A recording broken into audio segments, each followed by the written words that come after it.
来看这个新北市瑞丰的密波东公园，早起发生一件渡水的意外。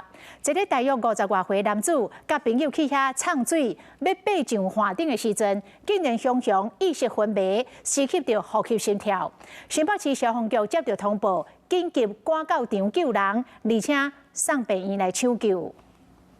教练表示，在海面上他就没有反应了，然后发现他没有反应之后，就紧急的将他拉上岸，然后没有呼吸心跳之后开始执行 CPR。那我们救护班到达之后就接手，然后执行一段高品质 CPR 之后就后送急中长庚。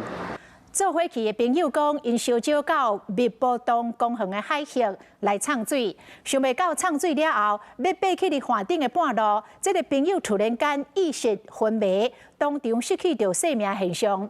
这朋友第一时间有来进行着 CPR 人工的复活术，了后由救护人员接手来急救，送病院来抢救。讲这个意外发生的经过，还阁进一步来调查。 Hello， 大家好，我是林文。想要抢先掌握最及时的新闻资讯吗？赶快订阅、按赞、开启小铃铛，锁定华视新闻的 YouTube 频道。